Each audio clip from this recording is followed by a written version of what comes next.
Hello friends, SRH food சேனலில் அன்பான வணக்கம். ஃப்ரெண்ட்ஸ், இங்கே பாருங்கள், மிளகு பொங்கல் தான் ரெடி பண்ணியிருக்கிறேன். ரொம்பவே நல்லாயிருக்கும் ஃப்ரெண்ட்ஸ். இந்த சட்னிக்கு இந்த மிளகு பொங்கலுக்கும் அவ்வளோ ஒரு சூப்பராக இருக்கும் ஃப்ரெண்ட்ஸ். ஃப்ரெண்ட்ஸ், வீடியோக்குள்ளே போகலாம். ஃப்ரெண்ட்ஸ், இங்கே பாருங்கள்,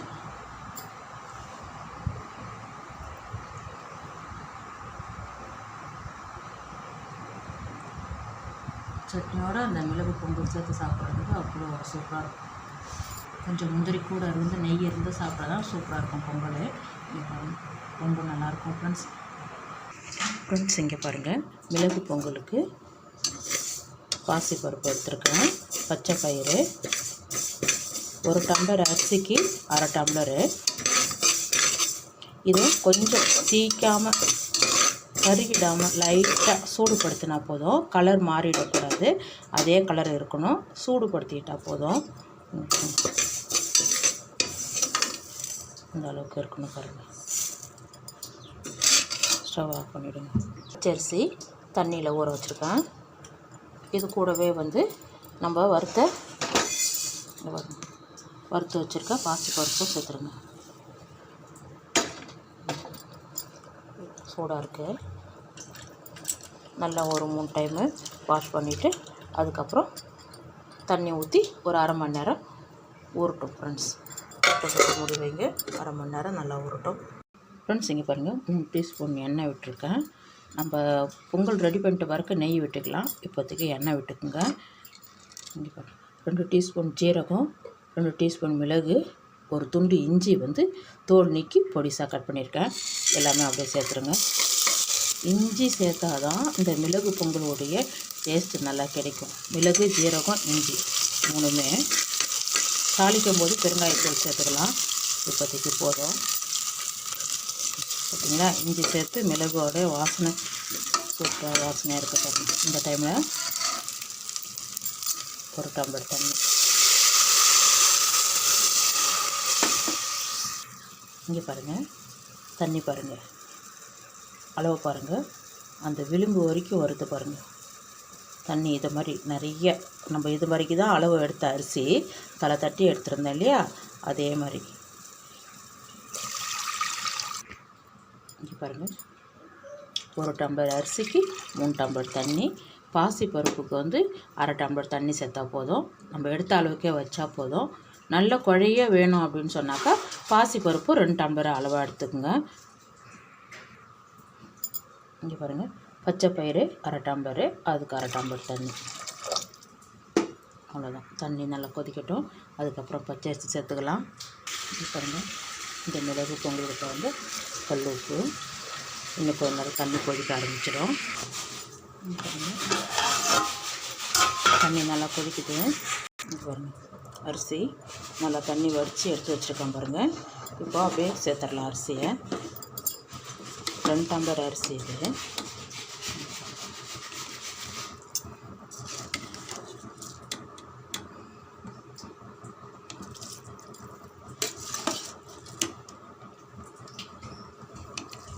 இந்த இஞ்சி நல்லா சாறு பொங்கலில் இறங்கும்.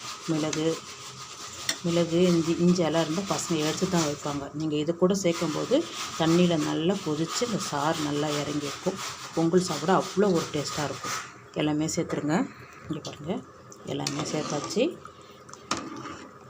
கொஞ்சம் கலந்து விட்டுட்டு உப்பு இருக்கா செக் பண்ணிக்கோங்க. உப்பு கொஞ்சம் பத்தலைன்னா இப்போ சேர்த்துக்கலாம். இங்கே பாருங்கள், அப்படியே மூடி வைங்க. என்னுடைய குக்கர் 2 விசில் வந்தால் பொங்கல் ரெடி ஆகிடும். உங்களுடைய குக்கர் எத்தனை விசில் வருதுன்னு பார்த்து செக் பண்ணிக்கோங்க. வேறு எடுத்துகிட்டு பொங்கல் ரெடியாக இருக்குது பாருங்கள். சூப்பராக இருக்குது. தாளித்து விட்டுடலாம் ஃப்ரெண்ட்ஸ். இங்கே பாருங்கள், நெய் ஒரு பெரிய டேபிள் ஸ்பூனால் நிறையா விடுங்க. அப்போ தான் நல்லாயிருக்கும்.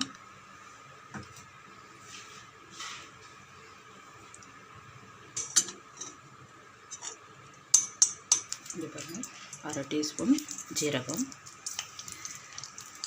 அரை டீஸ்பூன் கடுகு உளுத்தம்பருப்பு.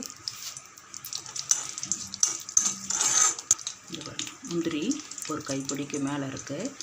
முந்திரி தான் மிளகு பொங்கல்னாலே முந்திரி இருந்தால் சாப்பிட்றதுக்கு ரொம்ப நல்லாயிருக்கும். அதனால் கொஞ்சம் நிறையாவே சேர்த்துக்குங்க. தீயை வந்து குறைவாக வச்சுட்டு நல்லா பொன்னிறமாக வறுத்துடுங்க. அதிகமாக வச்சிங்கன்னா கலர் மாறிடும்.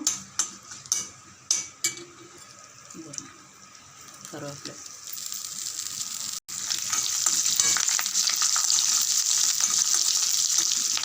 அவ்வளோதான், வெடிக்க ஆரம்பிச்சிருது. நம்ம அப்படியே பொங்கலில் சேர்த்துடலாம். ஃப்ரெண்ட்ஸ் இங்கே பாருங்கள், கலந்து விட்டு பாருங்கள். கொஞ்சம் கூட பாருங்கள் அடி பிடிக்காத கரெக்டாக இருக்கும் நம்ம வச்ச தண்ணி அளவு. இங்கே பாருங்கள், பாசிப்பருப்பு எல்லாம் நல்லா மசிச்சிருக்கும்.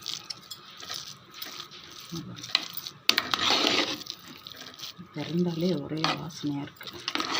இன்னும் கொஞ்சம் அந்த நெய் தாளிச்சத்தை விட்டோன்னா இன்னும் ரொம்ப சூப்பராக இருக்கும். இங்கே பாருங்கள்,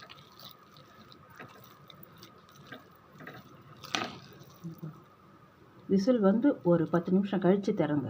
அப்போ தான் இந்த சூட்லேயும் கொஞ்சம் நல்லா பொங்கல் வந்து நல்லா குழஞ்சி வந்திருக்கும். சூப்பராக இருக்குது பார்த்தீங்களா. இப்போ நம்ம தாளிச்சதை கொட்டிடலாம். தாளிச்சதை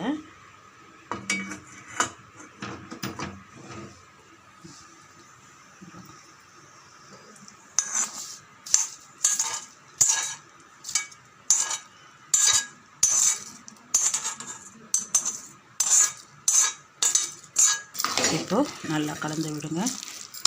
இங்கே பாருங்கள், இன்னும் கொஞ்சம் பச்சையாக இருக்குது பாருங்கள், அது கொஞ்சம் 1/4 ஸ்பூன் சேர்த்துருங்க.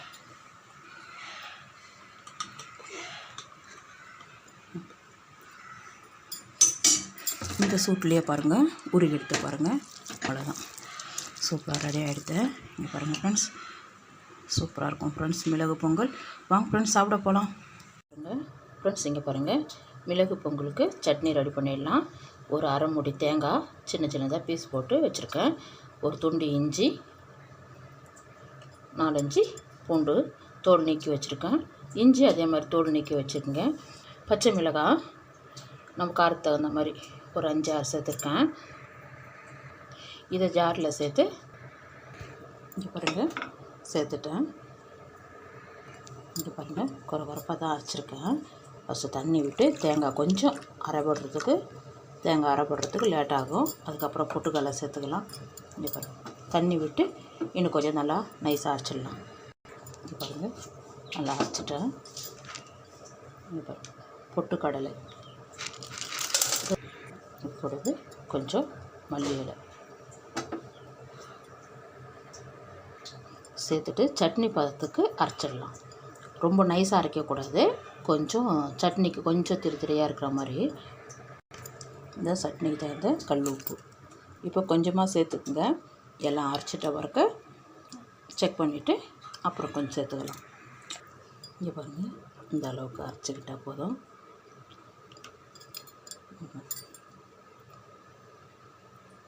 இது மாதிரி இருக்கணும்.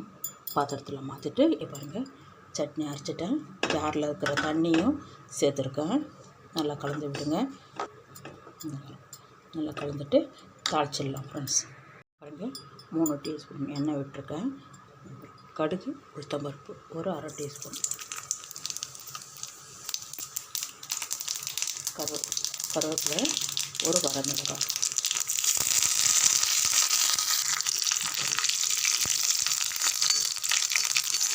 நம்ம அப்படியே சட்னியில் கொட்டிடலாம். அப்படியே தாளிச்சதை சட்னியில் அப்படியே கொட்டிடலாம்.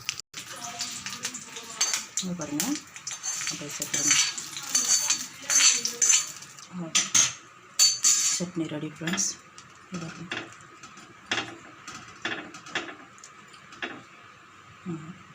சூப்பராக இருக்க பாருங்கள். உப்பெல்லாம் செக் பண்ணிக்கோங்க ஃப்ரெண்ட்ஸ். இங்கே பாருங்கள் மிளகு பொங்கல் ரெடி பண்ணியிருக்கிறோம். ரொம்பவே சூப்பராக இருக்கும் ஃப்ரெண்ட்ஸ். இந்த வீடியோ பிடிச்சிருந்தா லைக் பண்ணுங்கள், ஷேர் பண்ணுங்கள், கமெண்ட் பண்ணுங்கள், மறக்காம நம்ம சேனல் சப்ஸ்கிரைப் பண்ணுங்கள். அப்படியே பக்கத்தில் இருக்க பெல் ஐக்கன் கிளிக் பண்ணிடுங்க. Thank you friends.